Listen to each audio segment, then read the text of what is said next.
welcome to the Maritime Standard 2025 Awards. I'll be your host and anchor for this half of the evening. I'd like to begin by extending my thanks to my dear friend Trevor Pereira. His commitment, dedication, and passion, not just for these awards, but to shipping and maritime, is an inspiration and the reason why we continue to come back each year. So Trevor, thank you so much. A round of applause to Trevor.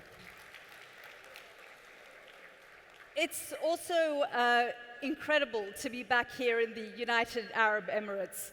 I first came here 17 years ago, and it's been extraordinary to see the development and changes to this society. From technology to AI, energy, Dubai ports, Etihad and Emirates, this society has now become the hub of the world.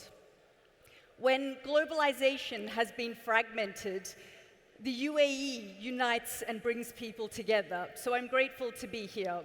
I also had the extreme pleasure to sit beside Captain Sahar Rosti, the only female captain of the United Arab Emirates. Another inspiration. I was honored to hear her story as the only captain in this country, and she told me there are many other cadets who are coming through the ranks.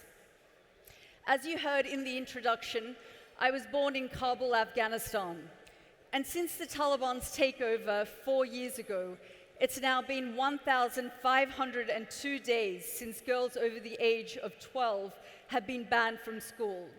It's the only society on the planet where, as a matter of government policy, women and girls have been pushed out of the public eye, banned from taking part in society. Mothers can't even take their children to the local park because it's been banned. And so to see Captain Sahar Rosti as an example, not just to Arab women, but to Muslim women everywhere, was truly enlightening. As a journalist, I've spent almost 2 decades on the front lines in some of the most dangerous parts of the world. From the front lines of Ukraine over the course of the last 3 years, to traveling in and out of Jerusalem over the course of the last 2 years, to cover the brutal and bloody war in Gaza. I've also seen, in the course of the last couple of months, the work of the GCC in trying to bring peace to that region. And I'll be talking a little bit about that this evening as well. Throughout my career, I've interviewed the likes of Bill Clinton, Angelina Jolie, Tony Blair, former Secretary of State Antony Blinken, Eric Schmidt, Justin Trudeau, and the Dalai Lama, amongst many others. Most recently, I sat down with President Volodymyr Zelensky of Ukraine for a world-exclusive interview. He passionately articulated the struggles and determination of his people. We also discussed how geopolitical tensions impact global shipping routes. For instance, the Black Sea serves as a vital artery for grain and goods. When conflict erupts, those routes can become less predictable. I guess what I'm trying to say is that tonight, my world of geopolitics and your world of shipping and maritime are like a tapestry. They've come together.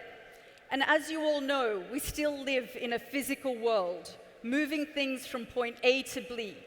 The global economy depends on this, and geopolitics is central to this. Wars can disrupt trade flows, but also we can see how resilient they are. Oil still finds a way to the market. The Strait of Hormuz, undisturbed despite 2 years of war in the Middle East.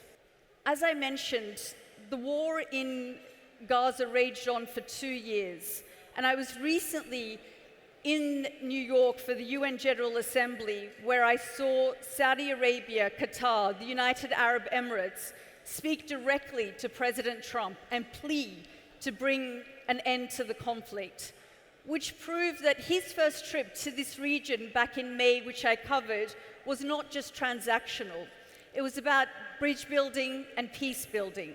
And we hope that the bloodshed that we've seen over the course of the last 2 years truly does come to an end.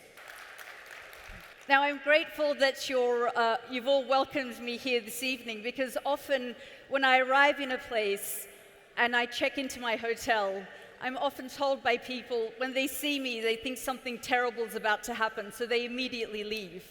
So I'm grateful that you've all stayed and there's nothing to worry about this evening. Now, as a correspondent, I've witnessed how global conflict has devastated humans.